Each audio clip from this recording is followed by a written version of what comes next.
সুপ্রিয় দর্শক, আপনাদের নিশ্চয়ই মনে আছে সেই প্রবল প্রতাপশালী বিচারপতি AHM শামসুদ্দিন চৌধুরী মানিকের কথা।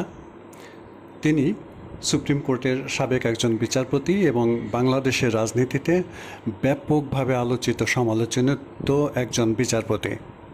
তিনি সম্প্রতি চ্যানেল আইয়ের একটি অনুষ্ঠানে উপস্থাপক দীপ্তি চৌধুরীর উপর যেভাবে চড়াও হয়েছিলেন সেটি আপনাদের নিশ্চয় মনে থাকার কথা।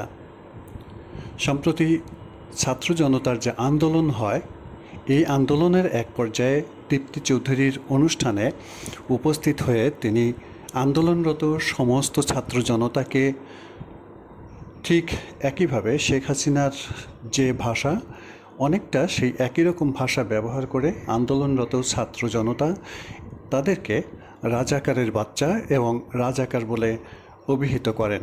এবং উপস্থাপকের প্রশ্নের জবাবে তিনি বারবার এরা যে রাজাকারের বাচ্চা এবং রাজাকার সে কথাটি তিনি জোরালোভাবে এবং চড়াওভাবে উপস্থাপন করেছেন এবং নিজে তার পক্ষে বারবার উত্তেজিত হয়ে তিনি কি এক নাটকীয় দৃশ্য সৃষ্টি ছিলেন সে কথাটা আপনাদের নিশ্চয় মনে থাকার কথা। কারণ এই বিষয়টি এরই মধ্যে শুধুমাত্র বাংলাদেশ না, সারা বিশ্বের কাছে পরিচিত হয়েছে এবং সারা বিশ্বের কাছে ছড়িয়ে পড়েছে যে একজন বিচারপতি কতটা নগ্নভাবে একটি রাজনৈতিক মতাদর্শকে লালন করেন সে বিষয়টি স্পষ্ট হয়েছে। বিশেষ করে সাবেক প্রধান বিচারপতি তার একটি মন্তব্যকে কেন্দ্র করেও কিন্তু প্রচণ্ড আলোচনা আছে। সেটা হচ্ছে বিচারপতিরা বলেছিলেন যে বিচারক হচ্ছেন শপথবদ্ধ রাজনীতিবিদ।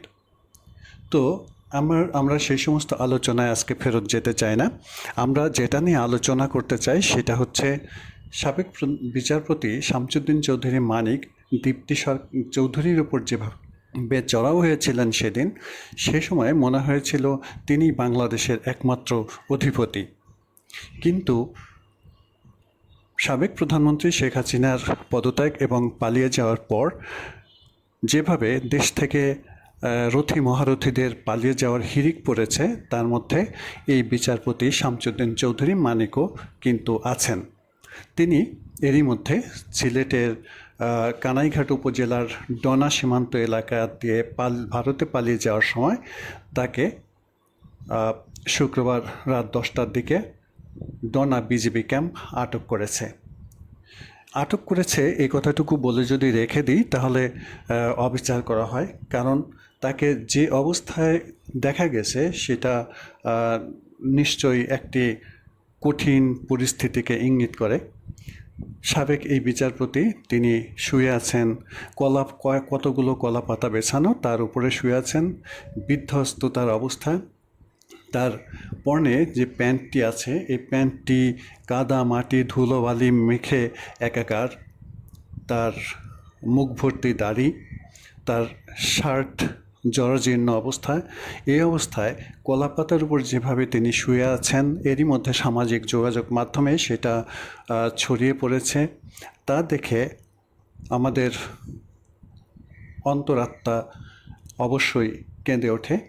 কারণটা হচ্ছে তিনি যে মতাদর্শেরই হন না কেন, তিনি একজন সাবেক বিচারপতি এবং একজন সাবেক বিচারপতি ও তার মতো বর্ষিয়ান একজন মানুষের এই পরিণতি, এটা আমরা কেউই দেখতে চাই না বা দেখতে চাইনি। কিন্তু এই পরিণতি তিনি নিজের জন্য সৃষ্টি করেছেন। ফলে শেখ হাসিনা পালিয়ে ভারতে চলে যাওয়ার পর এই শামসুদ্দিন চৌধুরী মানিকদের মতো ব্যক্তিরা তারা কিন্তু একে একে পালানো শুরু করেছেন এবং বিভিন্ন জন জায়গায় ধরা পড়ছেন। সর্বশেষ তিনি যেভাবে পালিয়ে ভারতে যাওয়ার চেষ্টা করেছিলেন, তাতে সংবাদ মাধ্যমগুলো বলছে যে তিনি দালাল ধরে ভারতে পালাতে চেয়েছিলেন। আটকের সময় স্থানীয়দের তিনি জানান তার সঙ্গে বাংলাদেশি এবং ব্রিটিশ পাসপোর্ট আছে, অর্থাৎ তার কাছে দুটি পাসপোর্ট আছে, একটি বাংলাদেশি এবং অন্যটি ব্রিটিশ, এবং তার কাছে ছিল তখন নগদ 40,000 টাকা। আগের দিন তার সাথে ছিল 60 থেকে 70 লাখ টাকা, সেটা তাকে দুই যুবক মারধর করে নিয়ে গেছে। ওদিকে সীমান্ত পার করার জন্য তিনি একজন নৌকার মাঝিকে 15,000 টাকা দেন, কিন্তু তিনি সেই আহ, নদী অতিক্রম করে বা পানি অতিক্রম করে ভারতে পৌঁছার আগেই বিজিবির দক্ষ সদস্যদের হাতে আটক হন। এবং তারপর আমরা যেটা দেখেছি সেটা হচ্ছে তার হাতে রশি দিয়ে হাত বাঁধা, কিন্তু আহ, তিনি সেখানে লোকজনের সাথে কথা বলছেন। তাকে দুজন বিজিবি জওয়ান দুদিক থেকে ঘিরে রেখেছে। সেখানে তিনি তার উপর ঘটনাগুলোর বর্ণনা করছেন। আপাতত ঘটনা আমরা এখানে থেমে যেতে পারি, কিন্তু আমাদের যে প্রশ্ন, যে প্রসঙ্গ, সেটা হচ্ছে সাবেক এই বিচারপতি তিনি যেভাবে দালালি করেছেন আওয়ামী লীগের পক্ষে, তার এমন পরিণতিতে অবাক হবার কিছু নেই। একইভাবে সাংবাদিক, বিচারপতি বা অন্য যে সমস্ত পক্ষ আছে, বিশেষ করে বিচারপতি, সাংবাদিক এবং পুলিশ, এদের সবসময় নিরপেক্ষ থাকতে হয়। তাদেরকে তাদের দায়িত্ব পালনের অংশ হিসেবে তাদেরকে রাজনীতি থেকে দূরে থাকতে হয়। তারা কারণ তারা জনগণের সর্বশেষ আশ্রয়স্থল। এজন্যে বিচারকরা হচ্ছেন দ্বিতীয় সর্বোচ্চ ব্যক্তি, তাদের দিকে মানুষ তাকিয়ে থাকে। কিন্তু সেই বিচারক যখন এমন দালালিতে লিপ্ত হন, যখন একজন সাংবাদিক, তখন তার কোনো দল থাকে না।